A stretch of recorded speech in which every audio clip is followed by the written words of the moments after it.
Welcome back to the Balie, where tonight we discuss how we can radically scale up biodiverse landscapes in Europe. What can we learn from past success stories? And how can we turn existing promising pledges into actual action? We are obviously here because of this, because of the momentous and crucial importance of this discussion and these questions. But another reason we're here is because of the film Paved Paradise, of which we have just seen a couple of moments, a couple of really good moments actually. And tonight is a spin-off, in a way, of this great film that I encourage you all to go and see. Tonight we're in the company of great minds. Some of them are in the film, some of the faces you've already seen, some faces new. And we're also, I think, in the great company of you, the audience. So one of the housekeeping notes is there will be plenty of time for you to discuss with us in the end. So I encourage you to have points in your mind, have questions in your mind, and save them for later, because there will be time to discuss. But before I do any of that, before I introduce the speakers of tonight, before we delve into the discussion that I think is going to be really good, I'm going to introduce two other people that you've already seen on the screen. Hidde and Karsten, please stand up and maybe just give them a little applause as well.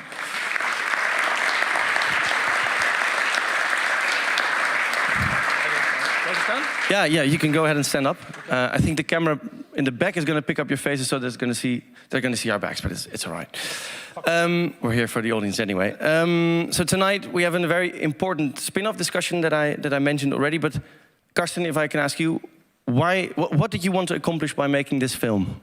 Well, I think I have a lot of conversations with Hidde, and for me to have a broader conversation of how land sparing, or how also maybe intensive farming is not always just a problem, but also maybe part of the solution. Maybe something that's, let's talk about that. A bit understated in your eyes. Yeah. And then Hidde, another question. What do you hope we, as an audience, but also as the speakers and the Balie and everything, what will you accomplish here? What do you hope we accomplish here tonight specifically? Well, what surprised me the most when making this film is that there's actually already a policy which seems to work quite well in Costa Rica for 35, 40 years. They have a land sparing policy, and this policy is totally unknown in Europe. So I think hopefully yesterday we had the premiere, today we have a discussion here, that we can maybe make the first step in a new belief that there's a new possibility of combining food production and biodiversity, and that we as humanity are actually able to make it. And so in that way, updating the state of the debate. Yeah, exactly. Bringing in some new knowledge, new chances actually, a new hope probably, I think. Excellent. I think it would be very wise of us to return when this is all over, that we can see if we actually accomplished what we hoped we had accomplished. But thank you for now. And you can put your hands together for them again, but as you do so, go ahead. But I think as you do so, you can also put your hands together for our first two guests, one of which, George Monbiot. Thank you very much, welcome. I invite you here to the stage.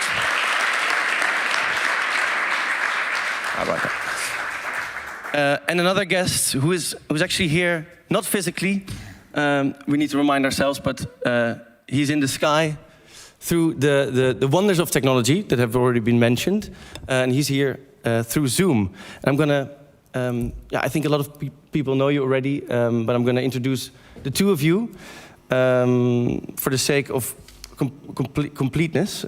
George Monbiot, who just sat down here, is a zoologist, a journalist with a very long and successful career on writing on neglected environmental issues, and very, very accomplished books. Two of them are here on the table, Feral and Regenesis, your latest book. Because in as much as this program is a spin-off of the film, it's also a bit of a spin-off on the book, which is translated to in the Netherlands, in Dutch, just recently. And a very celebrated and much syndicated Guardian column. So thank you again for being here. You're more than welcome. And in the sky in Washington D.C. actually at the moment is Alvaro Umaña, a face we've briefly seen in the film actually when you stated that biodiversity and agriculture don't go together. We're going to talk about that plenty more. Alvaro, you served as Costa Rica's first ever Minister of Natural Resources from '86 till 1990. You've also published several books in your own right, and you're an expert on energy, on economics, natural resources, and ecotourism specifically. And you play a very fundamental part and very, very nice part in the film, if I may say so myself. So thank you, Alvaro. Thank you. And thank you very much. It's a pleasure to be here, if only virtually. I would love to be there in a city I love very much. Because yesterday evening the premiere of the film was in Tuschinski, and something went wrong, so the people weren't able to talk to you. But tonight we have you with us. So you're more than welcome to break into discussion whenever you feel the need to. For now, one first question: what are you hoping to hear tonight? Well, I want to share what we've been able to do with the help of the Netherlands government, actually, which is a very interesting coincidence. But to try to help people understand how we must preserve biodiversity at the same time that we produce food sustainably. And that's a very, very important issue today. And I think that it will be important to look at what incentives we have and how we can change the systems and the difference between tropical agricultural systems and Europe. And so we have a host of very interesting issues to deal with. Excellent. I think a lot of the things you said are very interesting, and I hope we can discuss them indeed. For now, we're going to talk to George, who is physically with us, and we'll return to you later, Alvaro. George, welcome back to the Balie again. We just watched an excerpt from the film, not the entire film, but maybe if you can, share with us what you think. How does the film demonstrate the past mistakes we've made as a society to you? Well, it's a really great thing that this film is out. I mean, at last, we are challenging the bucolic, romantic image of farming, particularly low productivity farming, which we've fetishized for years. Our food writers, our celebrity chefs, our television programs, they love farming that produces hardly any food. Mm-hmm. That's what they really love. You know, oh, look how pretty it is. Look, you know, there's a few cows grazing in the meadow, and it looks like the storybooks. That's quaint, what they want it to look. It's rural. That's what people are looking for. Because what about half the books for very young children, like pre-literate children, that they're exposed to are books about livestock farms. Mm. One cow, one pig, one horse, one dog, one cat, one duck, one chicken, all talk to each other. No idea why they might be there. What they might be up to. What's going to happen to them. Yeah. And so the livestock farm is promoted as this place of comfort and safety. Whereas actually it's the most horrendous place. I mean, I worked on a pig farm when I was a teenager. You did? Yeah, and throughout every day, there were two questions, or two thoughts which went through my head. The first was, this isn't what they told me farming was about. Because you remembered all the childhood stories? Second was, why is this legal? Yeah, because if we treated dogs like we treat pigs, we'd be sent to prison. It's as simple as that. You know, yeah. And there would be a horrendous scandal. You know, if someone had packed thousands of dogs together in a vast factory, and they were rolling around in their own shit, and they were being kicked around, and then they were being slaughtered. You know, there would be a massive public outcry, and there'd be a long prison sentence as a result of that. How strong is that cultural power? So my sense, and this is what really hit me, particularly doing the research for Regenesis, is that cultural power is greater than economic power. You know, all my life I've been talking about economic power and the threat it presents to democracy and the threat that it presents to our life support systems. But actually, you know, I've always had this question in my mind: why are farming and fishing so powerful? Because they're comparatively small industries. Small industries, relatively. Yeah. And it's a cultural power which renders them so powerful. And so you have that cultural power constantly reinforced by these children's books, by the television programs, but also by myths going back thousands of years, particularly about grazing animals. Right. Your biggest antagonist, sheep, for example. Yeah. So I mean, the Old Testament was written by people whose ancestors had been pastoralists, had been grazers. And they look back with nostalgia. Even they were romanticizing that life. And they were the good people, the tillers of the ground were the bad people. Cain was a tiller of the ground who slew Abel, a herder of beasts, the beloved of God. And this tradition then was carried on into the New Testament. Jesus was the Good Shepherd. Good Shepherd, yeah. And Agnus Dei, the Lamb of God also. Look at that staff he's holding. It's a crook. It's still the crook, the pastoral staff. Pastoral staff, yes. In the Western Church is still the shepherd's crook. He's a pastor, which means shepherd in Latin, but also, of course, come to mean sheep, priest. So, yeah. They are frighteningly similar sometimes, yes. And these traditions are very heavily embedded. And so what we do when we look at a farm landscape, we say, does it look like the stories? Does it look like the stories we saw as very small children? Does it look like that? Does it look like... Does this fit the myth? That's right, exactly. And if it does, we love it, and we say we want that. And if it doesn't, we hate it, and we revile that. Right. But actually, that is incredibly damaging to the living world, because it's agricultural sprawl. It sprawls across vast areas of land to produce not very much food. And every hectare of land which is used for extractive industries, however low yielding, is a hectare of land which cannot support wild, self-willed ecosystems. And the great majority of the world's species, as Andrew Bamford was saying in the film, depend on wild ecosystems. They're specialists.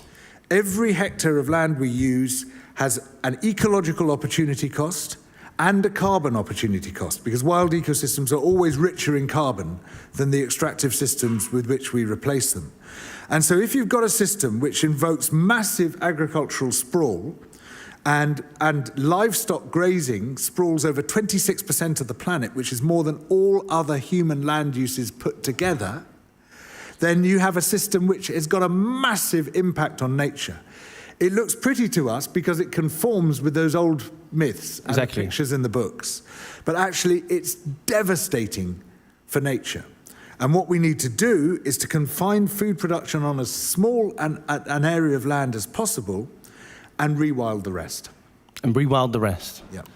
And so just to recapture that, so that you have this myth that's deeply ingrained in our lives and minds, that the Good Shepherd and that everything outside of the city is pure and innocent. In the city, it's evil and corrupt. Yep. And this has led us to not see the problem of agricultural sprawl, even though most of the land use worldwide is agriculture. Yeah, that's right. Well, and why is land use such a neglected environmental issue? Well, it's a question I ask myself all the time. We see greenhouse gases, we see pollution, we see water use, we see all these other issues, which are all very important. But land use is possibly the most important of all. Because if we are not leaving land for nature, then Earth systems cannot support themselves. I mean, when I talk about rewilding, which means the restoration of living systems and bringing back the species which might be missing from them, and Franz will be talking with much greater authority on these issues in a bit. When we talk about rewilding, people say, oh, well, that sounds nice to have. It'd be nice to have some ecosystems back. Almost romantic. It's not just nice to have.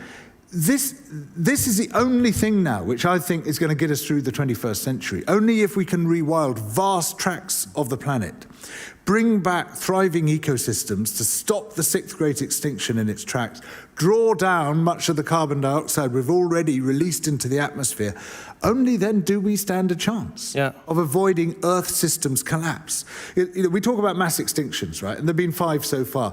What those are in reality is Earth systems collapse. Extinction is actually the wrong term because it makes us focus, oh, well, yes, they lost quite a lot of species.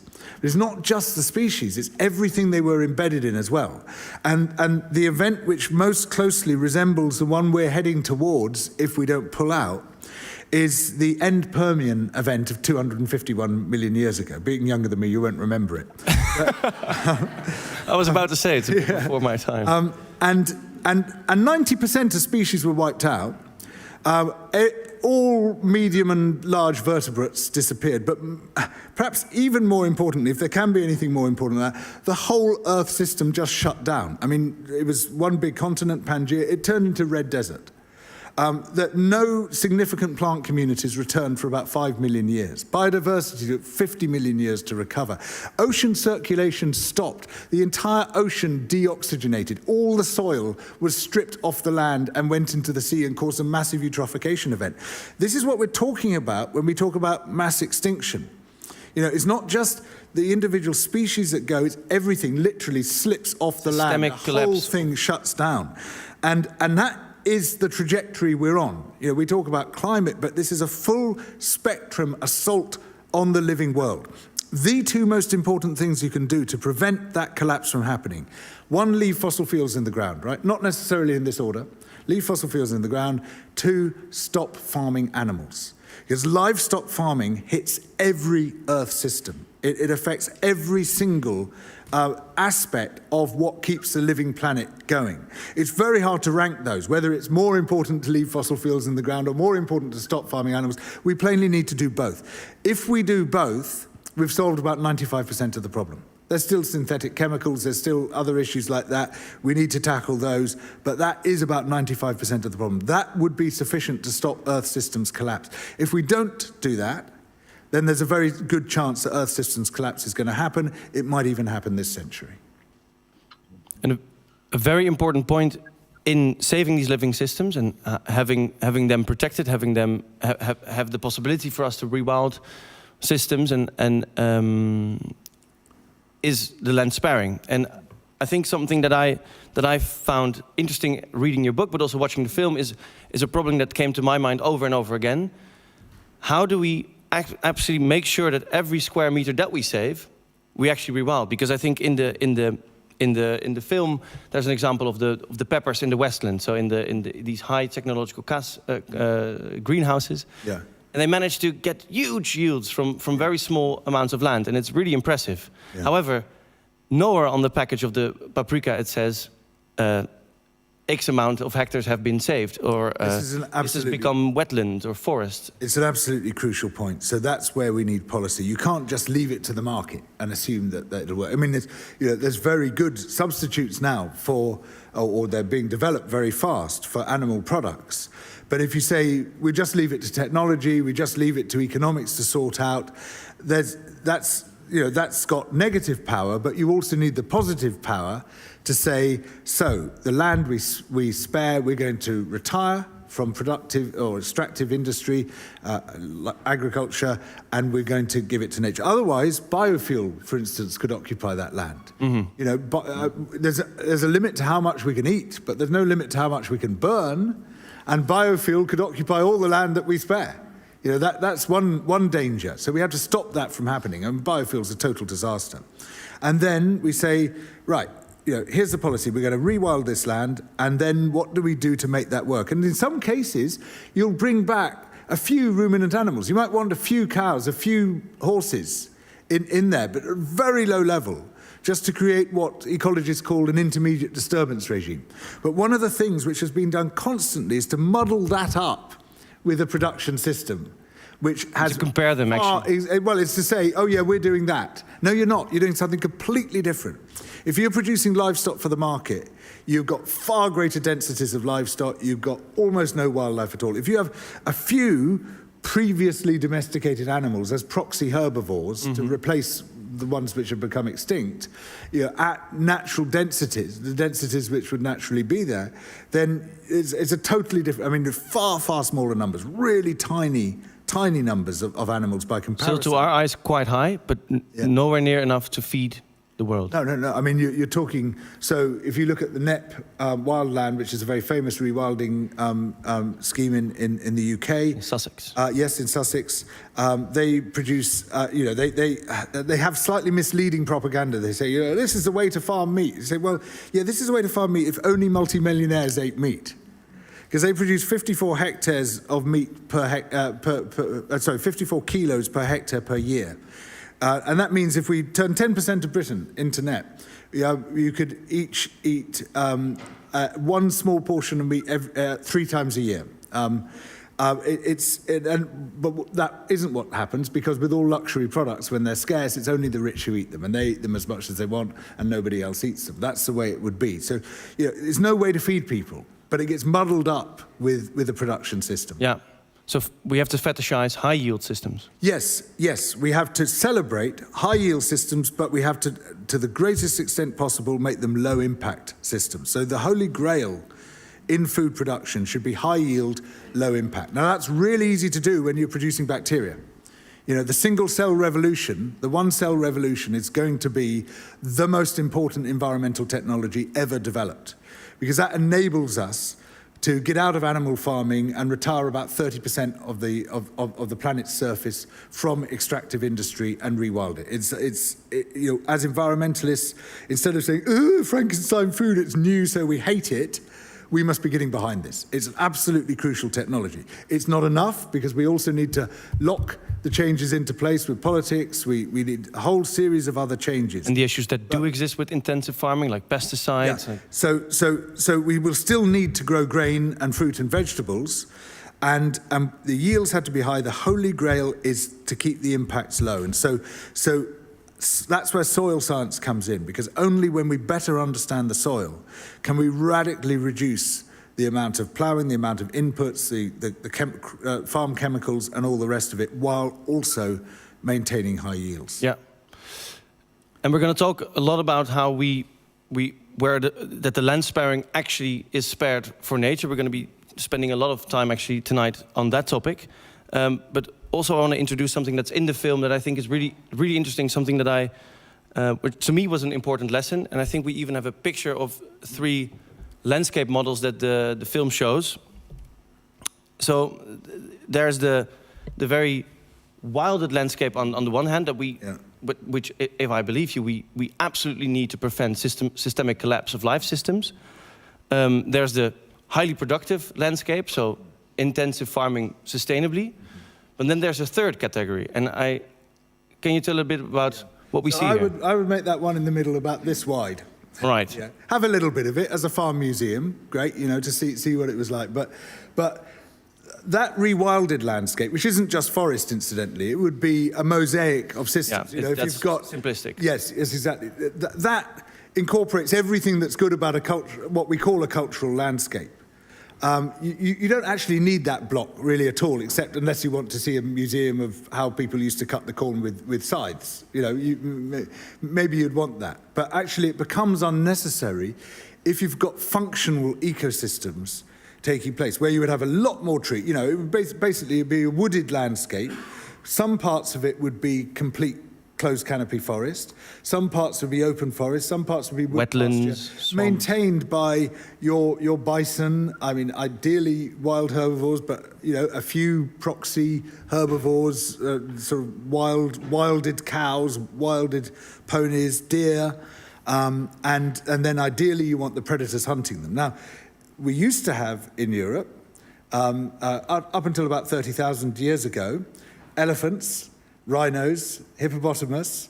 In the Netherlands, until 10,600 years ago, you had lions and hyenas. I mean, this is very recent. Not so much in your life, but this is... Again. Yeah, but we talk about a megafauna and we think of Africa, but that's the only places where it still remains. Megafauna was the universal condition of all ecosystems. Everywhere had a megafauna. So they shaped the landscape. There's actually a lot of evidence that most of our today ecosystems are actually shaped for these megafauna. Yeah. So I mean, our trees are elephant adapted. Our forests show all the signs of their major assailant, which was the straight-tusked elephant, Paleoxodon, or nowadays Elephas antiquus, which was a massive beast. I mean, it made the African elephant look like a ballet dancer. It was this huge thing with an enormous neck and massive long trunk and tusks, and it specialized in pulling down trees. And that's why trees are so good at regrowing when they've been smashed to pieces.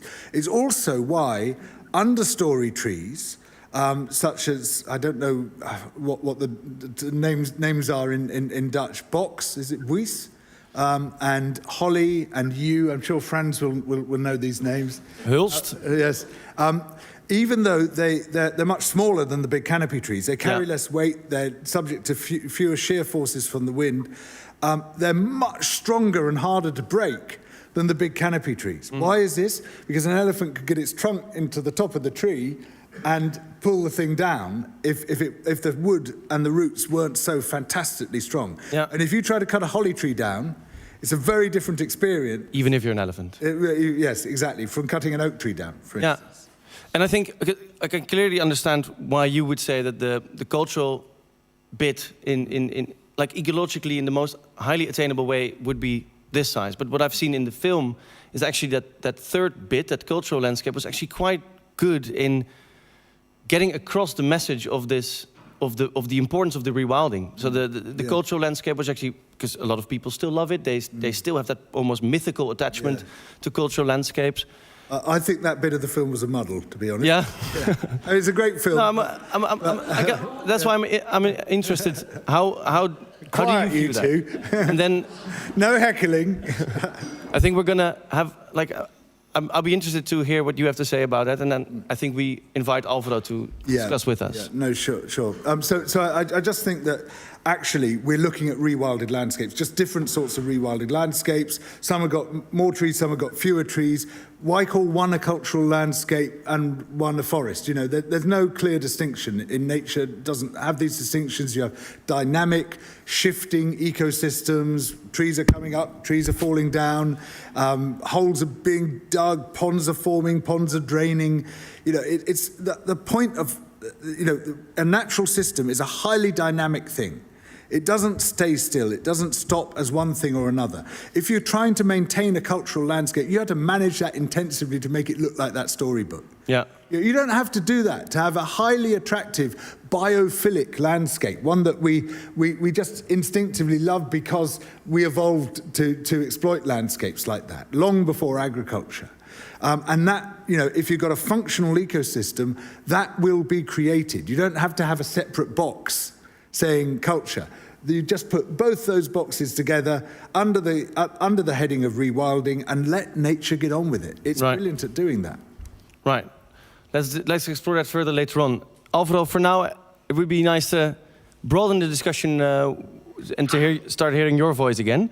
Because can we go back a little bit and talk about the success story that is the Costa Rican model? Because you were 34 only when you became the first Minister of Environment. Can you tell us where the success story started for you? Okay, yes, and I'm going to try to relate it to what George has said, how it applies to the tropical areas, which are different than Europe, but some of the same principles apply. When I took over as minister, I had made a proposal to the president to create a ministry of energy and environment. And that is because most of our energy comes from hydropower and depends on forests. Costa Rica is very small, but it's in the middle of the Atlantic and Pacific Oceans. The mountains rise to 4,000 meters. So we have a lot of life zones. We have 12 life zones. The Netherlands has 1 life zone. So there was a tremendous problem with loss of forest. We were deforesting the country at a rate of 1% per year. And we had to find a way to create value in the forest and in the trees themselves so that people wouldn't cut. You know, the subsistence farming is a problem in all tropical countries, especially when it involves cattle raising with a very low density, the density of maybe 1 cow per hectare. So we actually faced a boycott by Burger King because of what they called rainforest burger. At that time, Costa Rica had even received credits from the World Bank to promote cattle racing. So that we decided that we needed to put the incentives in a different place, to provide incentives for small farmers, to start first protecting the forests that they have, and then replanting and land sparing, really. And this was facilitated by a debt swap funded by the Netherlands that gave us the resources to change incentives.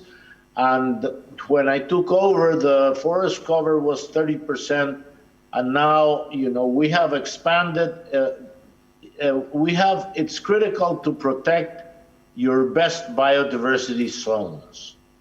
And Costa Rica has managed to do that. We have national parks that account for more than a quarter of the country.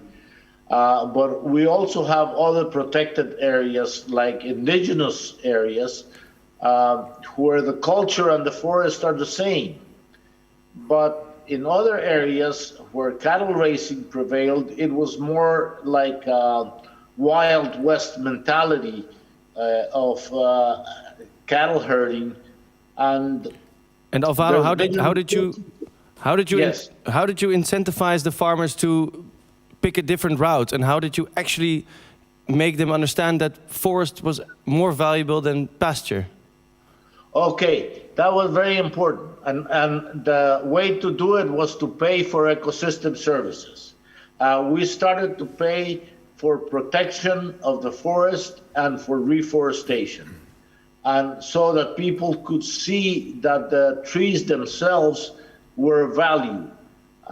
You know, traditionally, you can go to the bank and get a loan on your tractor, or loan on your land, or a loan on other equipment, but not on trees. Trees have no intrinsic value. They only have value when they're dead. And this is one of the problems with economics. The same is true with a sailfish or a beautiful ceiba tree. You know, they only have value when they are dead. And so we have to change the system to give them value when they are alive. And one way to do that is the payment for ecosystem services. So even cattle racing areas, today the Cattle Racers Association in Costa Rica says that they can devote 35% of their lands to forests. And they want incentives, of course, to protect these areas because they're storing carbon, but the mentality has changed, and we have finally been able to give the standing trees a value, and of course preserve the biodiversity, which is the foundation for ecotourism, which is very important. And Alvaro, I think it's safe to say that what you did and what you laid the foundations for is actually quite a success story. And I wonder, how do you think the world came to forget about the Costa Rican system? Oh, well, Costa Rica is very small. It's size-wise, you know, we're only 5 million hectares. And also our experience is relatively recent and not so well documented. If you can still find more stories about Costa Rican deforestation than what we have done in the last 30 years. We have basically, you know, now we stand at 57% forest cover. The potential, the maximum forest according to land use in Costa Rica would be about 2/3. So we are very close to the potential use. Now, the best soils have to be used for agriculture, and not for agriculture of two types. One is export agriculture. And in this sense, we are similar to the Netherlands because export agriculture is very important for Costa Rica. It used to be coffee and bananas. Now, pineapple is even more important and more damaging. And we share with the Netherlands the problem that these high intensive areas for export agriculture have a very high environmental impact because of the nutrients and pesticides that they use. But we also have, or we used to have this subsistence farming that George described so well, and that is not very productive. No. And we have to reduce the impact. And a lot of those people now have moved into tourism, tourism guides, bird guides, so that the rural landscape in Costa Rica has changed quite a bit. So you... Now, why isn't it best known? Well, because we still have the large problems of deforestation in the Amazon. And that tends to dominate all coverage about tropical countries. But actually in Costa Rica and many countries that have copied or adapted the system, we find that there are potential solutions. In Europe, like in Latin America and the tropics, we have to focus on forest incentives. And in Europe especially, one big barrier is the common agricultural policy, which, you know, it's hundreds of billions of dollars that are given to farmers, not necessarily for ecological, but more for political reasons. At least in the cases that I know more, like France, I know that's the case, but I know that agriculture is also heavily subsidized in the Netherlands. And I think you touched upon a lot of interesting points there, and I think what's very important for us to remember is how you were able to get these low-yield farmers. You invited them actually to do something else with their land, to really think in terms of biodiversity, and you paid them for it, which I think is an excellent way to invite people to change their ways. But we'll talk about it, how that might be able, how we might apply that to the European system. You talked about the cap. The common agricultural policy would definitely come back to that. And before and maybe to exemplify very quickly, our payment is not very large. It was the sign on the opportunity cost of putting one more cow on your farm. So we just gave them enough that they didn't want to put that one more cow, and that's $64 per hectare per year, which is very, very low. In Europe, the subsidies and the payments would be much higher. But yes. Sorry. No, that's a very important distinction, because yes, I think for Dutch farmers you would need higher amounts for sure. But we can talk about this elegant solution that you did put in place next. I think for now, Alvaro, thank you. We'll be back with you soon. We're going to watch one more clip from the film, one more excerpt. We're just going to be sitting here in the dark, but that's all right. And then I'll invite two more speakers to the table, and we broaden the discussion. So yes, please, Pave Paradise, Part 2.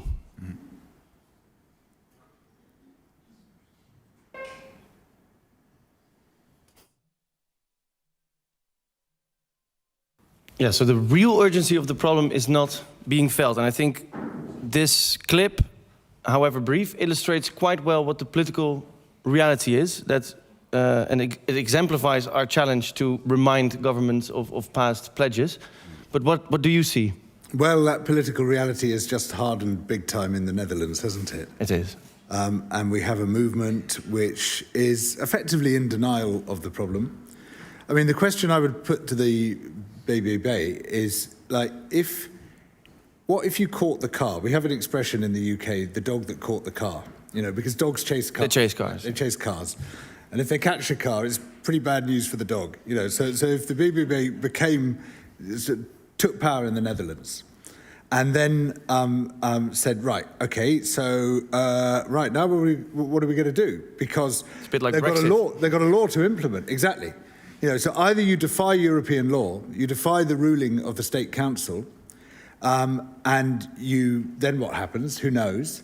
Or you have to implement it to be in conformity with the European law. And so what's the policy here? What can they do that the existing government can't. They basically can't do anything because the law is there for a very good reason. So the only thing they're doing is to deny that there's a problem and to deny the nitrate crisis in the same way that climate deniers deny the greenhouse gas crisis. And so the system is stuck between a government which is obliged to implement the law and a party which, in opposition, can comfortably say, we don't like this law and we don't like and we don't believe there's a problem, but that if it ever took power, would be forced to take the same action as the government that it wants to replace.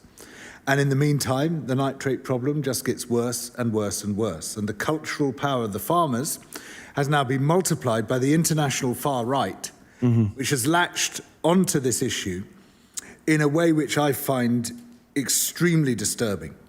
Because the story they're telling, as you know, is that this is part of the great replacement conspiracy. They're trying to evict the authentic, real Dutch people, the farmers from the land, and replace them with asylum seekers. Actual people. Exactly. Aliens will come in. So the great replacement conspiracy theory, when allied to the farming issue, is Hitler's blood and soil story. It's the same story, because the story was the farmers are the authentic Aryan people of the land. These cosmopolitan aliens, i.e. Jews, are going to evict them from the land and replace them, and we have to stop that happening. And blood and soil became one of the key drivers of the Holocaust and other atrocities committed by the Nazis. And now it's all being replayed and replayed. Just now they're called globalists. Yes, they call it, instead of saying cosmopolitans, they call them globalists. Instead of saying aliens, they call them immigrants. Yeah. It's the exact same story. And for God's sake, this is the Netherlands. What does it take for people to wake up and see this for what it is? It's absolutely terrifying. It's a recapitulation of a fundamental Nazi doctrine. And the international far right and the Netherlands far right have clustered around this issue and weaponized it and turned what is a simple environmental problem. We've got an oversupply of nitrate and a ruling from the State Council which says something needs to be done about this oversupply of nitrate, and they've turned it into this massive global political conspiracy theory, which is the same conspiracy theory as Richard Walter Darré and Adolf Hitler entertained in the 1930s.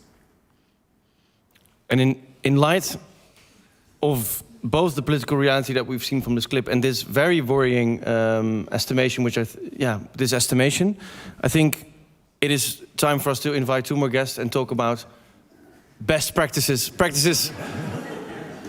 that may, if I may use your own word, get us out of the wreckage. Yeah.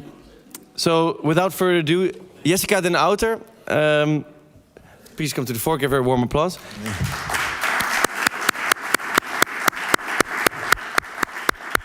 Jessica is a writer and speaker on rights of nature, recently published this book, Rechten van de Natuur, Rights of Nature, and another book before that on a compendium by the Embassy of the North Sea about a similar topic.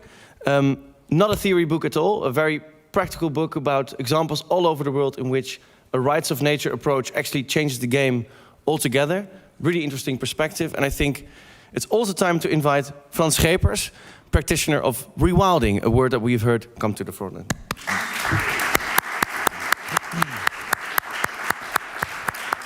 And rewilding is a term that has been used quite a bit already tonight. You're the co-founder and executive director of Rewilding Europe, and before that you have had a very long and large professional career at WWF, for example, also the Dutch government, where you helped to design one of the largest river restoration projects.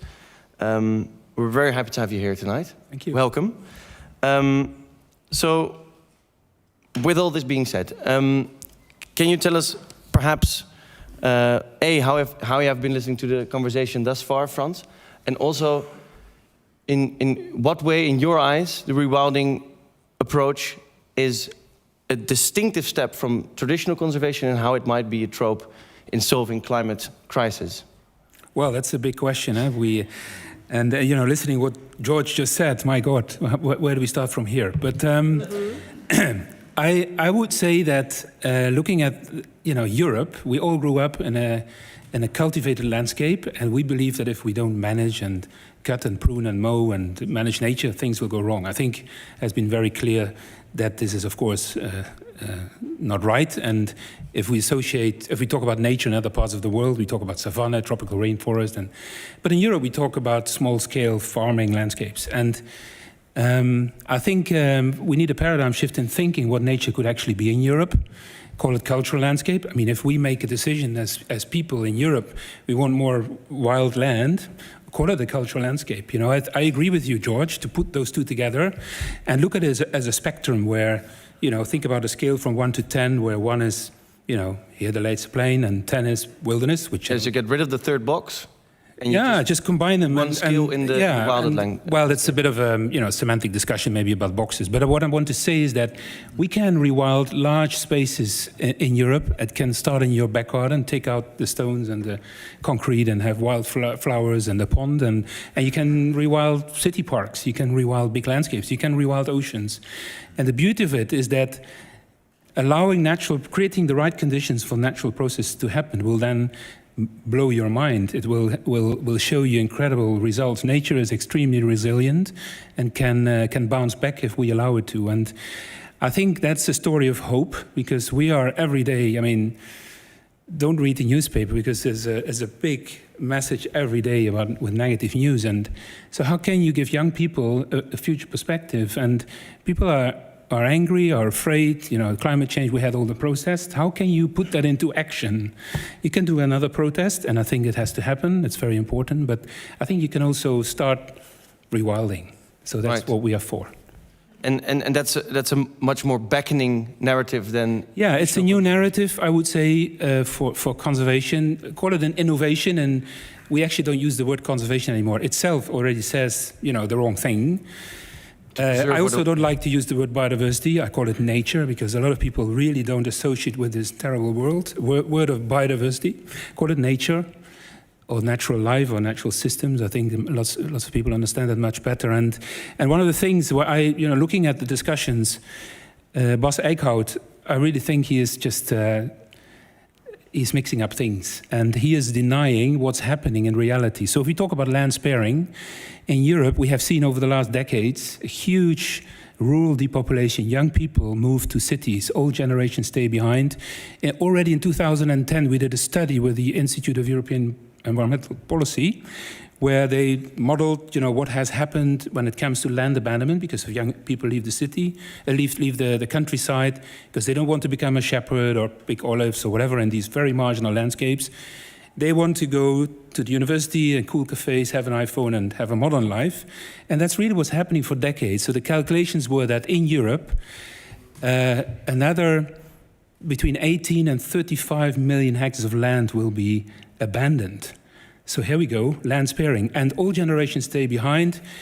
There are just no farmers anymore. Young people don't want to be a farmer anymore. So this denial of Bas Eickhout saying, nobody wants that. It's happening, but he's in Brussels in the bubble, but it's happening on the countryside. And this is a huge opportunity for nature to bounce back and to allow and develop, climate resilient landscapes, capture carbon, but also bring back our wildlife. And I think this is the greatest opportunity that we have in European history to do something with this land that becomes available. And I think everyone knows it from holidays in Spain and France, these empty villages. Yeah. And this is what people know, but they don't realize what's actually happening. So actually, always feel free to applaud. So the trend of subsistence farmers actually abandoning their lands is not a trend that you have to artificially create, even with payment. Well, of course, it's not happening everywhere. So we talk about marginal lands, and those are the landscapes that we would really like to rewild, because it's fairly easy. It's large. Look at the mountains of Europe, the mountain ranges. If you go to the Alps or the Apennines or the Pyrenees or the Dolomites, if you look at pictures 100 years ago, it was just bare rock because they were overgrazed by livestock. If you look at these pictures now, it's just forest. And, forest has come back big time without planting a tree. I always say, in Europe, you don't need to plant trees. I know people like it because they can do something actively, understand that. But it's actually, in my view, a waste of money, because if you leave land alone, trees will come within a year, or maybe 2 years or 3 years, but save that money in a European, I'm talking about temperate zone where seeds are everywhere, and use the money to restore ecosystems, big scale, instead of planting trees. So that is all possible. So rewilding, I would say, is a story of hope, and we need this because if we want to restore nature at scale in Europe, we can't do it in the old-fashioned way. There's just no money. The calculations have been made. That's a picture I made in Croatia last year.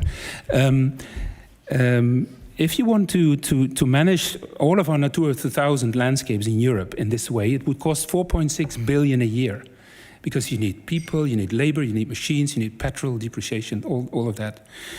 And that money is just not there. It's just 15% of that money is available. So what do you do if you have not enough money? You can try to get more. I think we need more money for conservation or rewilding, if you like. But you can also reduce cost, and this is where nature comes in. Nature does it for free. So the trick is to use that big opportunity to rewild land just by creating the right conditions for that nature to do its job. And then, look at it, enjoy it, benefit from it, build a business around it. And it's not about, because people might say, okay, land sparing means you leave out people. No, it's exactly the opposite. We want to reconnect people with wild nature. So how do you do that in the process of rewilding Europe? How do you talk to people, gain their trust, I suppose? How do you kickstart these processes? So what we've done, so we had this big vision, and we didn't know if people would be interested. So we thought, okay, let's just talk about this vision. We had a number of big occasions, like the first Wilderness Congress ever held in Europe. That was 2009. And we asked people, if this resonates with you, if you see all these issues, come to us and nominate your landscape. And we got 30 nominations from all over Europe, from Chernobyl to the Dutch Delta to Spain, all these countries. We felt, okay, we're on something here. Mm-hmm. So we thought, okay, let's try, in a period of 10 years, develop 10 of these rewilding landscapes in different parts of Europe, different different ecological systems, different regions, different socio-economic sort of context, and just try and pioneer, because of course there's no blueprint for this, there's no recipe. So we felt like, let's just do it and not be risk averse and learn by doing. And so we felt the ownership and leadership should be with the people that nominated those areas. So we set up local organizations. Mm-hmm. It's very much a bottom-up approach based on a bigger European vision. So we now have this team of 170 people and 10 landscapes in Europe, all working on the same mission and vision and trying to demonstrate how rewilding can work and how it benefits people, nature, and the climate, basically. So it has been a very nice journey, 12 years only. I think the word rewilding didn't exist in Europe 12 years ago when we started. Your book came out in 2013. Mm-hmm. Of course, that gave it a big push, George. But we started in 2008 and we launched Rewilding Europe 2011. So we're very early days, and it feels like the start of a long journey. And this is not about a project. This is a life mission. Mm-hmm. We make commitments for 20, 30 years. Yeah. And we see more and more people supporting us. It really has now, also because it's being linked to climate, the challenge of climate change, it's been seen more and more as a solution. And before, Jessica, we move to you. Oh, Alvaro, because the rewilding is also very important in tropical landscapes. And in Costa Rica has been important. We have a very major ecological restoration project. The only thing that I would add is, yes, nature will grow back, but you have to stop the forest fires. Mm-hmm. This is a major problem in the tropics, not only in the tropics, but in areas like California and the U.S. now, where we have, and Europe as well, where we have, we can regrow nature, but we have to stop the fires. Right. Otherwise, we lose. And this is actually the double effect that you mentioned earlier. And George, you also mentioned that you have to not only be good at best practices, but you also have to stop what is harming the planet, really, and to stop it soon. Maybe one thing about the fires. Go ahead. The reason why we have excessive fires in Europe, apart from plantations like in Portugal, pine trees and eucalyptus, that's oil. You just get these infernos. But the main reason why we have so much fires in Europe, because the lack of grazing. So maybe that sounds maybe a bit strange because we don't like, of course, the intensive Paradox. Europe has herbivores from the small caterpillar to the big bison, and all these animals, there's thousands of species that eat leaves, branches, bark, you name it. And for the first time in European history now, with the people leaving the land, we had zillions of livestock in Europe. Now also natural grazing of these landscapes is missing. So in Portugal, with 20% and more land abandonment, it's all bush and shrub and so on. So we do get forest back, or bushes and shrubs.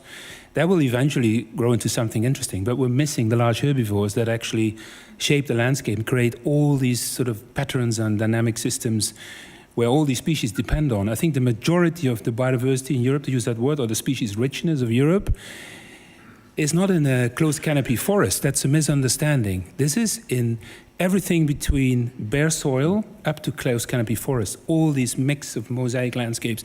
Think about reptiles that need sun to breed their eggs. Think about butterflies. Think about insect-eating birds. All this richness is in this gradient, everything between open land and closed canopy forest. So we need the ecosystem engineers, which are the grazing animals, the herbivores. We need them back into our landscapes.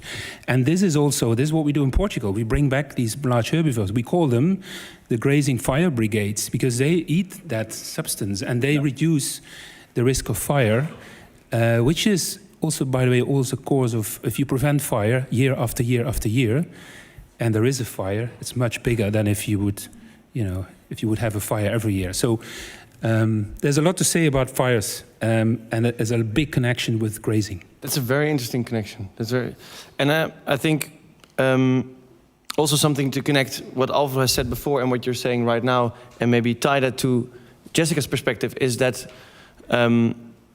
Alvaro said you need a government that doesn't back down. So you need laws in place to protect the primary forest. Otherwise, even the creation of new habitats is out of the question. You need to protect what you have. And Jessica, how do you think the rights of nature approach might be crucial in this? Yeah, I'm really glad to be here tonight to share the legal perspective. In this old courthouse? In this old courthouse, I just learned, I'm really glad. And that is because I think we need solutions from all sectors, and especially the legal system. And I studied environmental law. I was traditionally trained as a lawyer. And I never learned about new approaches such as rights of nature. And what this whole, search into the rights of nature have led me to is the fact that we as humans have always acted as dominators over the earth. That's the current paradigm we live in. It's called an anthropocentric paradigm where everything revolves around humans. We have human rights. We have a right to use land as we like. Nature, in opposition against humans, has been treated as property. Old Testament thinking that George was talking about. Exactly. It's this paradigm that's ruled our legal systems as well. And that's why we need a change in laws and policies as well. And I think what's really interesting about the rights of nature is that it's promoting this fundamental idea that just as humans have inherent human rights, I would never doubt your human right to life. We are saying that nature has inherent rights as well to exist, thrive, evolve, and maintain ecological cycles. And this has been happening long before us humans. So who are we to say that nature doesn't have these inherent rights? And what's really interesting about the rights of nature is this is an image of Ecuador. And it's countries like Ecuador, South America, Bangladesh, Colombia, Bolivia, countries that we in the Netherlands view as underdeveloped as opposed to Western standards of development that have led the way in the rights of nature. So for example, Ecuador has recognized the rights of nature in 2008. They're enshredded in the constitution, the rights for Pachamama. And ever since, there's been a few court cases, recently one in Intac Valley, decided just 5 days ago, where copper mining was stopped in a really rich biodiverse nature area, a cloud forest, which are really, one of the most biodiverse systems in the world. And I think this goes to show that if we say that nature has an inherent right, we can use that to stop practices that harm nature. And I think a second example I wanted to show is Spain. we should have an image of Spain after this one. But Spain is really interesting because, as I said, it's been countries like Ecuador, Colombia, Bolivia leading the way. But this concept is coming to Western Europe now as well. And in this very image, you can't see it very well, but this is a heavily polluted saltwater lagoon in the northeast of Spain. And because it was so heavily polluted by poor sewage systems, agricultural practices, pig farms, but also dumping from mining activities in the region, it became so heavily polluted that there was no more oxygen in the lake, and loads of sea animals were dying and washing up on shores. And it was citizens that have proposed this new approach in law and made sure that this lake now has the rights to exist. Yeah. And now practices need to be implemented that, respect that. And I think what's really interesting is you say, rights are boring, it's legal, lawyers are boring. But I think rights inform laws and policies inform our behavior. Yeah. So that's why I believe this can make a change. And, the United Nations alone has recognized in 2019 that even though we have an increase in environmental laws, 38 times more than we have in 1972, they are not doing enough to stop climate change, Right. biodiversity loss, and other ecological And something, in addition, what's very unboring about environmental legal, in my opinion, is the fact that you can take politicians, you can take enterprises, you can take them to court for the damage they do to living ecosystems, the way they bring fossil fuels into our economy. This can actually be a very powerful tool to change the way we use our land. Yes, I think exactly what you're saying is the rights of nature changes the way we see nature as an object we can exploit towards a subject of rights, so a rights-bearing entity. And how we do that exactly is most countries actually appoint guardians that would stand up for the rights of nature. And there's been a really interesting article by an Australian law professor. He's got a Dutch name, interestingly enough, Mark de Leeuw. And he's written that he thinks that rights of nature could promote sustainable agricultural practices, to tie it to our conversation tonight. And that is because he says if we enshred the right of the land to exist, to thrive, to maintain ecological practices, we can stop certain activities that would not think of nature. So, I think that's a really interesting approach, because then the land itself, de facto, through its guardians, could stop certain practices that are not in line with what nature needs. What do you think about the... If I may add something, I Of course, think Alvaro. that the rights of nature movement is very, very important. If you have no rights, you have no value. In economic terms, and you have no legal rights to protect yourself. Many countries are starting to move on this direction, some of them by putting constitutional amendments about the rights to a healthy and ecological environment. Like Jessica said, Ecuador has put it in the constitution. It's also part of the new Chilean proposal for the constitution that nature has rights and that it's society's duty to make those rights to be respected. I think this is part of a global movement where we are understanding our relationship with nature, and the faster that we move along the lines of providing nature with rights. For example, a river in South America has been given rights, and special sites have been given rights in other countries. So this is a very important movement worldwide that can help us in our common goal. I'm really glad you raised that, because actually the rights of nature, according to the United Nations Harmony with Nature program, is the fastest growing legal movement of the 21st century. So it's sort of been thought of in 1972, but now there's about 40 countries that have this in laws and policies, and there's 409 citizen initiatives of people around the world trying to advocate for this new approach. And actually Costa Rica is one of them in the suburb, I think it's called Sweet City of San Jose. say.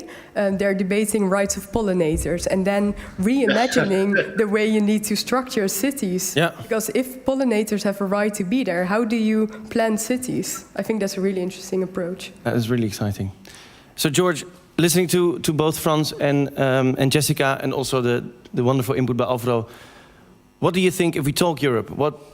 What is really essential for Europe to grasp out of all these things that we've just heard, if we tie it back to what we're currently doing with the common agricultural policy, for example? Yeah, so look, I voted Remain, and I'm extremely embarrassed about being British at the moment, seeing the entire nation going to shit in short order, just as we warned, us Remainers warned.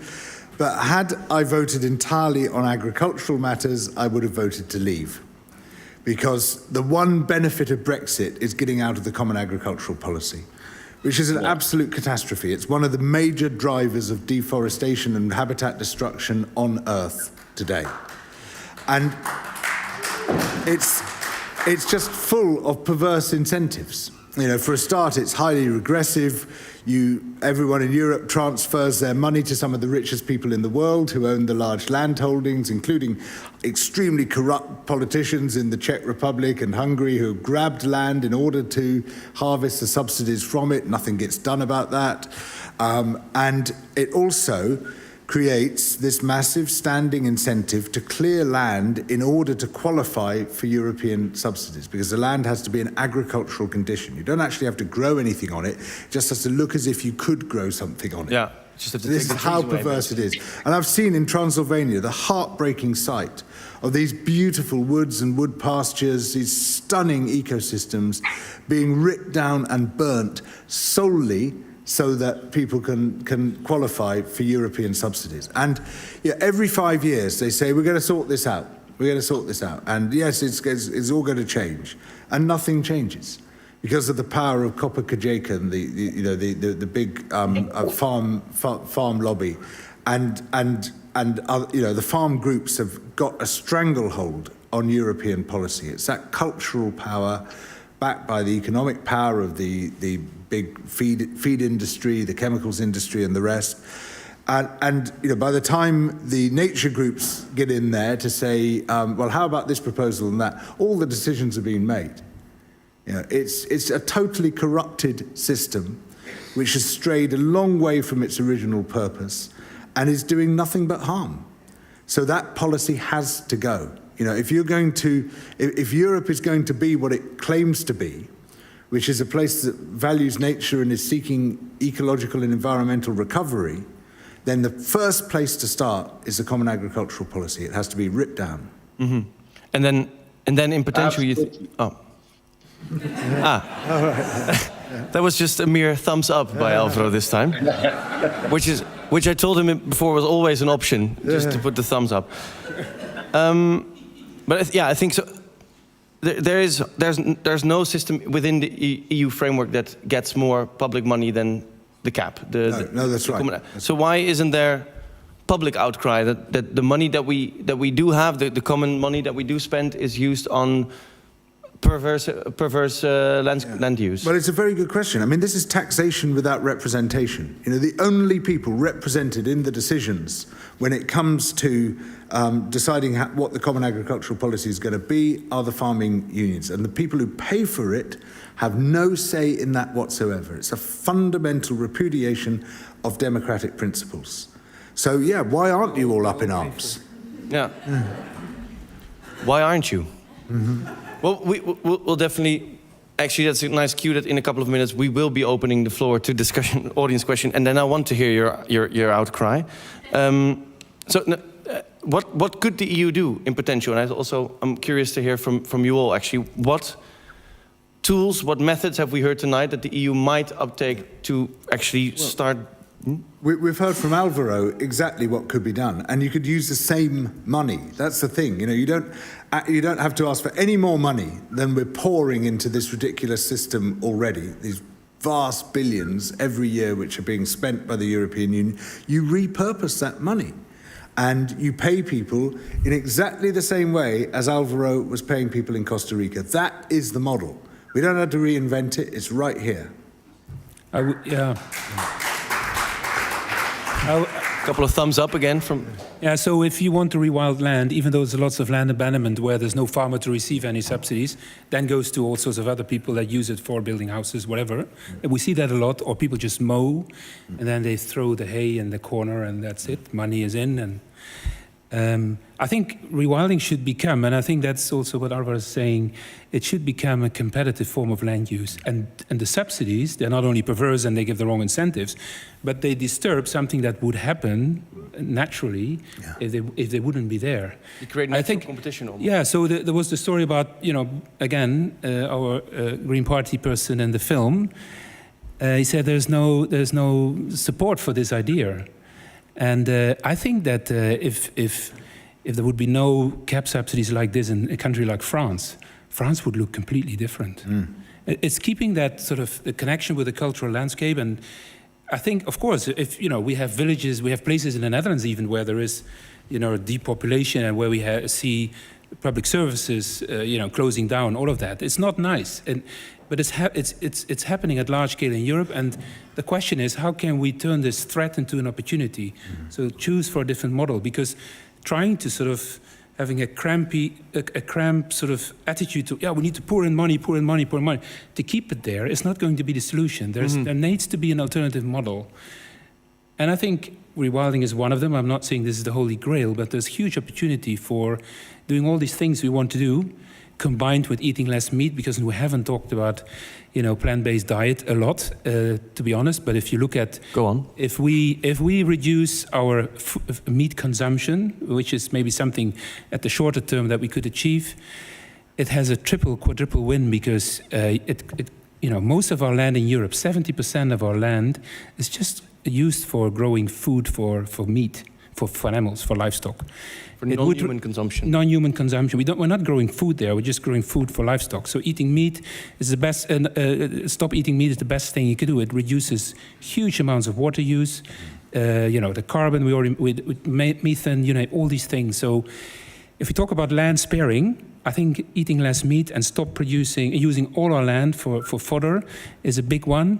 Using land abandonment is another one. And I forgot to use a third one. If we talk about how we create space for nature in Europe, we made a calculation. If you look at all the protected areas in Europe, and there's different categories from very strictly protected to less protected, only in the EU, there's 62 million hectares of protected area, officially delineated, designed, and declared.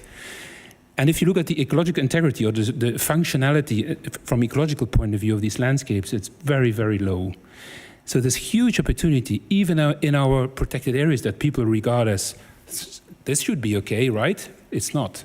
So there is, apart from the land that I was referring to that we could spare because of land abandonment and eating less meat, there is also all these protected areas.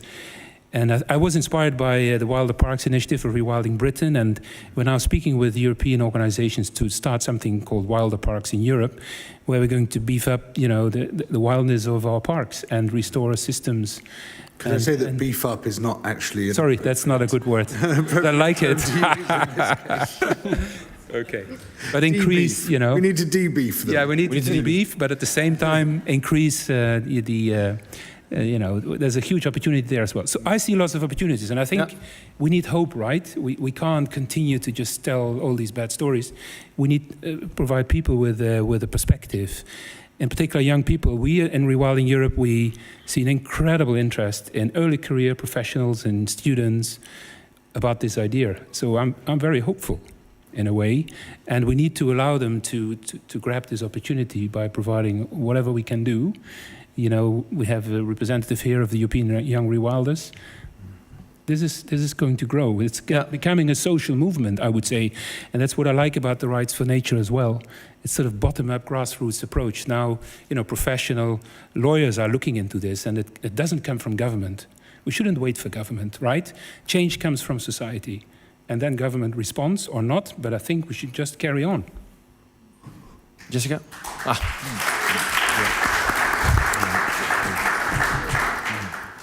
No, I 100% agree. I think besides all the technical solutions, we need a paradigm shift. And I think multiple things can achieve that. I think rights of nature is one of them. I think especially looking at indigenous worldviews as well that have been embedded in the law, a different way of living in harmony with nature. And I think, well, yes, indeed, the rights of nature is a bottom-up movement, and I think that's really great about it. And that needs to be highlighted more, because we can't depend on our governments. Time after time, we see that they choose economic interest, societal interest over the interest of nature. And I think what the rights of nature What they shows- think is societal interest. Yes, exactly. Like Bas actually was Yes. quite honest about. Exactly, and I think what we saw in Ecuador is that, you know, the clearing of land has been stopped by local communities who have used the rights of nature as a weapon, you can say, against copper mining companies or other companies that want to do the destruction of nature. But then on the other hand, we have examples like New Zealand that demonstrate that it doesn't always have to be about lawsuits. In New Zealand, the Wanganui River is one of the 3 ecosystems that has legal personhood. And what's happened since 2017, since that river has legal personhood, there's been no lawsuits. Because the Maori that represent the river say, why would we start a lawsuit? This is more about dialogue and taking the interests of nature into account. I think that's what we need, guardians for nature that are taken into these decisions. And I think that could have an effect on sustainable agriculture as well, as this professor has argued. Well, I think the time has come for us to sort of open the discussion to you, and I'm really interested. I already saw some hands, but I think a very logical place to start would be with our filmmakers again. So I'm going to walk. I actually saw a hand just there, so I'm going to. Karsten. Hi guys. Well, actually, I think that the paradigm shift with guardians and folklore, on the one hand, should combine with high technological solutions on the other side. And I think that having less meat should become combined with a shift in how we produce our protein. If we don't include that, it comes back to a consumer-based decision of less showering and less eating meat. But I think if we shift that romantic view also on a technological view, we can have guardians guarding nature and have techno-optimists create food. I'd completely agree with that, as you would imagine. We need all of it. We need all of it. Yeah, so I mean, because otherwise it's like saying, everybody, you should use less fossil fuels, but we don't have any alternatives. It's as if we had no solar, no wind, no nuclear, no alternatives. Yeah, exactly, just use less. Well, how well would that go? We desperately need the technological alternatives, as well as the political change, the economic change, the justice change, and all the rest of it. We need the whole package. And you know, the thing is that I think as environmentalists, you know, we are broadly on board with the rights of nature argument. We should be. It's great. We're on board with the justice arguments. We're on board with the political change, on board with the economic change. But when it comes to the technology, it's not technology. You know, what the hell?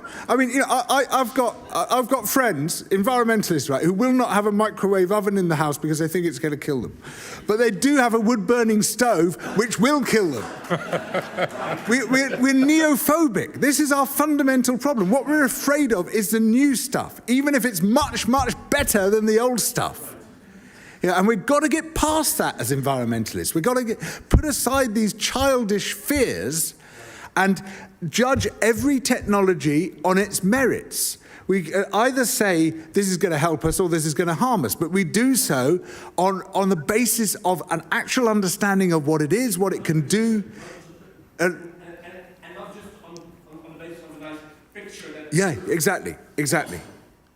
And we need the numbers. We need to get food numerate. You know, we're becoming energy numerate. We had the brilliant Do the Math campaign, which ensured that, you know, people began to understand how much fossil fuel do we need to leave in the ground, how much burning will lead to how much temperature rise, that sort of thing. That's where we need to be with food as well. And until we get there, we're going to keep backing the wrong horse or the wrong cow or the wrong pig, because we go for the pictures, not the data. It's pictures versus data the whole way through with this. And what the data shows us again and again is that the technologies against which we instinctively react are the very technologies that will save us. But at the same time, to add to that, I think we need to be critical of technological developments. For example, I read about a CO2 factory that was being built in Iceland to extract CO2 from the air. And I'm thinking, well, we've got trees. Why don't we rewild? Geoengineering, No. This doesn't mean that all new technology is a good thing. I mean, and the DAX plant you're talking about, I mean, you just can't scale it without massively increasing, paradoxically, gas burning in order to produce the. So you'd push us past. I mean, it doesn't make any sense at all, and you're absolutely right. But how do you get the trees there to become the carbon suckers? How do you get the wetlands back? How do you get the ecosystems back? By taking livestock out of production. Then you can rewild 30% of the planet's surface, right? But the only way you're going to do that successfully is by using the new technologies which replace the livestock. Because the great majority of people are not going to be like me. They're not going to just go vegan. That's not going to happen, much as I would love it to happen. They're going to want to eat something which is effectively identical to meat, drink something which is effectively identical to milk. Plants can't do that. You know, trying to do that from plants, you're starting in exactly the wrong place. Microbes can, much more effectively. And precision fermentation has got this tremendous capacity to produce far more realistic alternatives to animal products, which are basically, you're eating the same thing in effect, but it's cheaper and it's healthier, and it's got a tiny, minuscule fraction of the environmental impact. It can release almost all the land we're currently using, and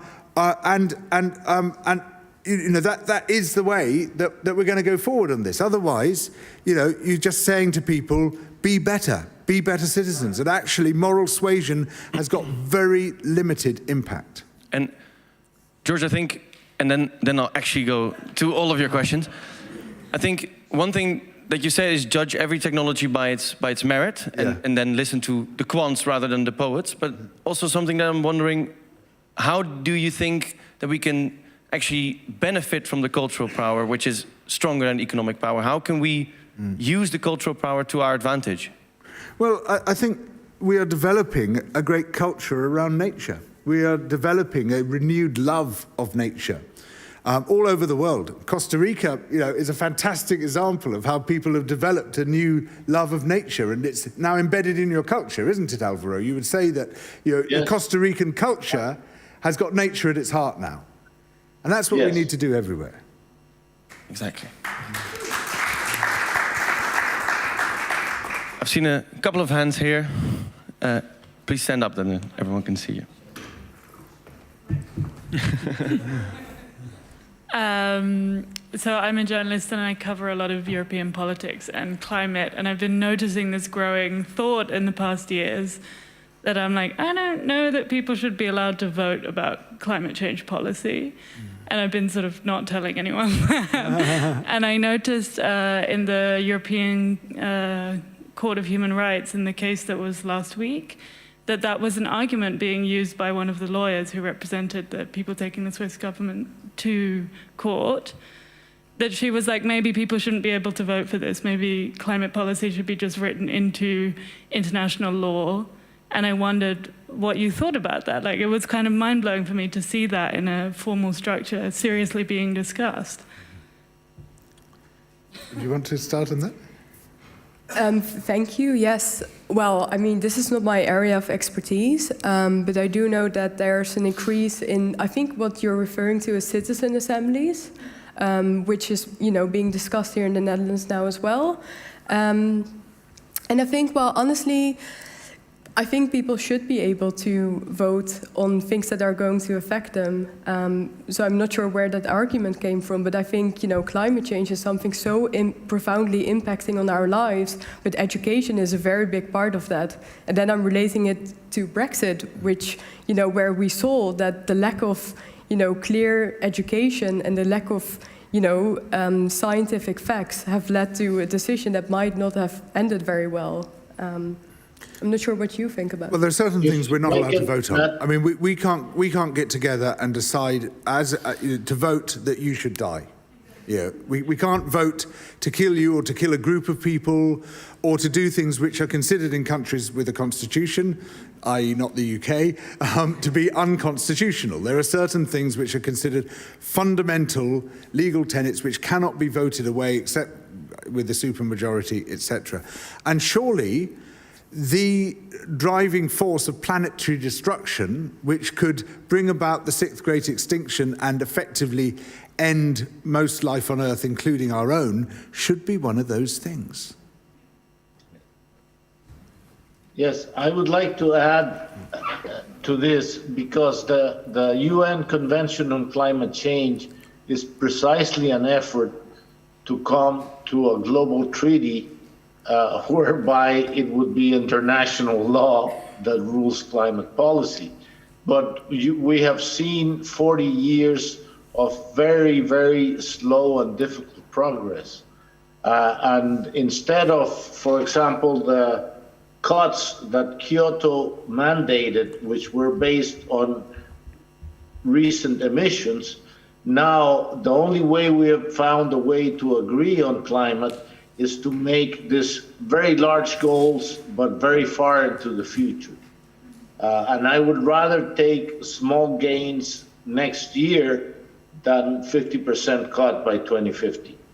So that's a problem that we have, that the countries of the world, and there's many powerful interests, the oil companies have sabotaged the convention for many years. Yeah.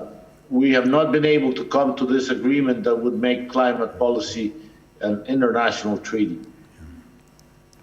And I think just to add to that discussion, to make it even more complex, this is something I'm always struggling with. For example, in the Netherlands, other countries as well, of course, we have this, we need to get green energy as soon as possible. And our whole North Sea has been full of wind turbines. But now, only a few years later, we're finding out that birds, bats, insects die because of the rotations of the wind turbine. So how do we then balance, wanting to strive towards green energy and reducing our emissions, but also taking into account the interest of nature? And I don't have an answer to that, but I think it's interesting to show, the complexity of what we're dealing with. Well, yes, I would agree. So can I just add one small thing to this? The rights of nature is a wonderful and positive initiative. We also need the converse, which is an ecocide law. So we are asserting the rights of nature as a positive right. We need to stop the destruction by legal means, and that fits in well with what you're saying. It should just simply be illegal to trash the planet. Now, how is it legal to trash the planet? How is it possible that we can consider this to be reasonable? It should be as illegal as killing people is. And yet somehow we've normalised it. And so that's the thing which, as I'm sure you're very well aware, it's the balancing aspect of the rights of nature, ecocide law. Yeah. Very good addition. One more question here. Yes. Sorry, we've been talking about the very disastrous effects of the CAP. And we've been talking about the importance of the rights of nature. But in Europe, we actually have a very strong piece of legislation that protects nature, which is the Habitats Directive. But in the Netherlands, the Habitats Directive in some places is focused on very species-poor habitats that were created by past agricultural activity, such as heathlands. And I was wondering, maybe Frans, this legislation actually obstructs rewilding, and how should we address this issue? Yeah, that's a good question. So we have both the Birds and Habitats Directive. It's actually a very strong piece of legislation. I think it's comparable to the US Fish and Wildlife system or legislation. And it was established in the 70s when the European Commission said we need to stop losing more nature than we have now. So this was a strong piece of legislation which was really there and still is there to protect what we have. If it works or not, that's another discussion, but I think a lot has been gained because of having that piece of legislation. And it has been very much based on protecting habitats and species. That was the whole nature, that's still the whole nature of this legislation. And I'm always saying we're missing a third pillar on the European nature conservation. Some people say, I've never seen any business or policy that is still built on the ideas of the 70s. You know, where is the evolution of European legislation? And I think the conservation organizations of Europe have, and I've been part of this, we as Rewilding Europe, were very afraid this would be lost when there was a fit for purpose exercise by the European Commission recently, and people decided we better keep it like it is, even though it's not perfect, and that we're going to change it, because then there's so much pressure from all these interests to just get rid of it. What we now see happening with the new piece of legislation that's coming, there's the EU Nature Restoration Law, which will be voted in Parliament in June. Summer. And a lot of countries, in particular the Netherlands, are really pushing against it. And so my view is that apart from habitats and species, that's fine. But I think there should be a third pillar under European nature restoration policy and legislation, which is processes. Let nature work, and you don't need to have always a predefined outcome, which is typically what the Habitats and Birds Directive are looking for. So there is some innovation and new thinking needed in EU legislation, and I hope the new restoration law is going to give us some ground for that. I'm going to have 2 more questions, I think, tonight, and then we're going to allow ourselves to further discuss with the refreshment at the bar. Also a very remarkable and much to be liked place. There was one question over here. Yeah. Okay, thank you very much, George, for introducing, the regenesis. I'd like to talk about Holland for a moment. It's a question that would be wonderful. Yeah, it is coming to a question, because I was realizing, oh my God, we are the intensive square in Europe. So what do you want us to do in Holland? Because, land prices are about 70,000 euro the hectares, 10 times as much as in France. We are, let's say, it throws a bucket of cold water over all initiatives of rewilding, let's say, extensivation. And we also have the World Wildlife Fund making a shift towards agroecology instead of, backing all these nature development initiatives. So we are in a sort of, let's say, it's a confusing situation in the Dutch dialogue and discussion. Thank you, Dirk. Well, the first thing I'd say is we need to build on your work for Room for the River, and which has led to some of the most inspiring rewilding projects in Europe. I've been to Gelderse Poort, which is one of the outcomes of that work. And I know the initial aim was to prevent the flooding of towns downstream, but it's led to the creation of magnificent habitats, absolutely stuffed with wildlife. In fact, Franz was telling me today that there are white-tailed eagles nesting there now, which is so exciting. Really amazing. This was a dairy farm, a dairy and maize farm, wasn't it? And now it's this phenomenally rich ecosystem. And you've got about 200 of them in the Netherlands now, like that?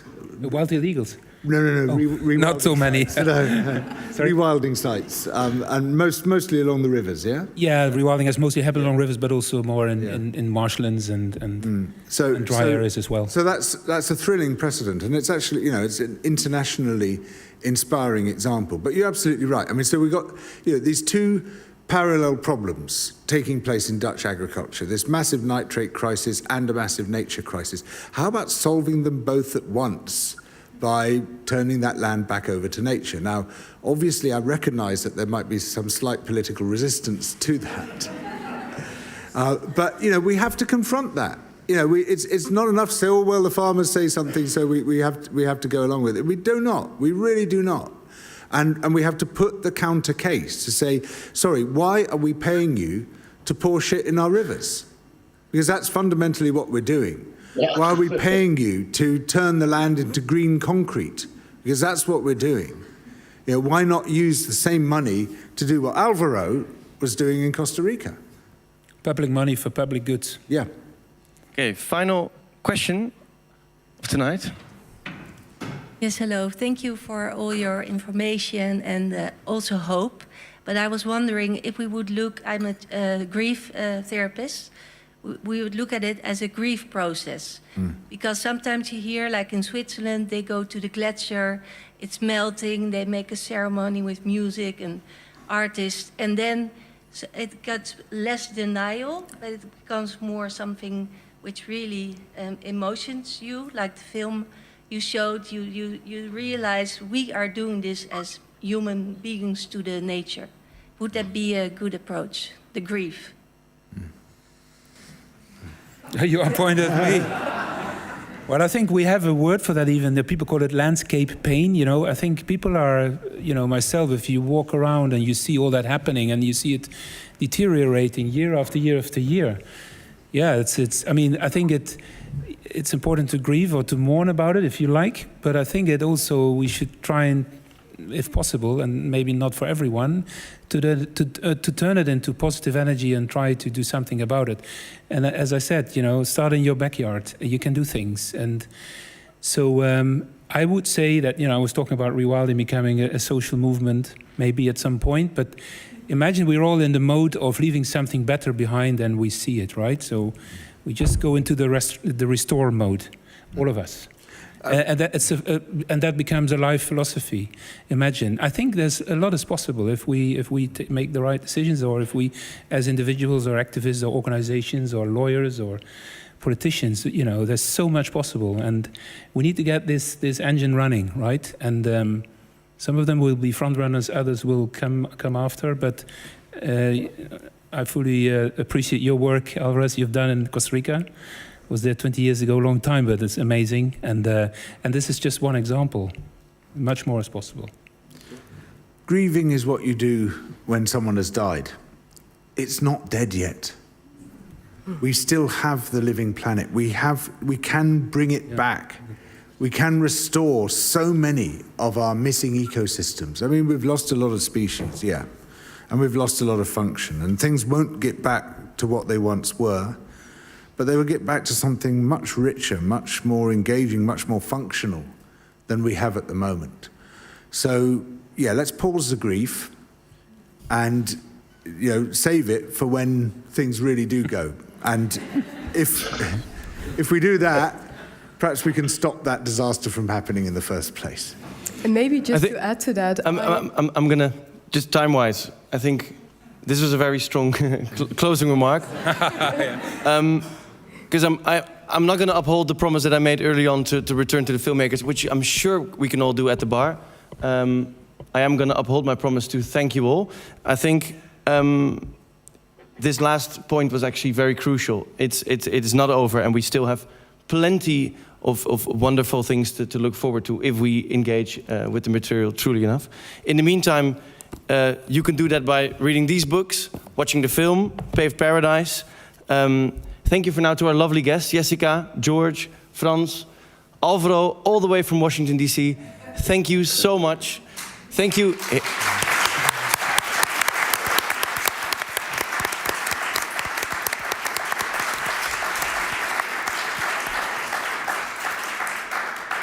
Thank you to our wonderful filmmakers, and thank you, the audience, for watching. It has been a phenomenal evening in my mind, and I think everything we've discussed a lot of things to look forward to. For now, go refresh yourself at the bar, and we'll see you soon. Bye.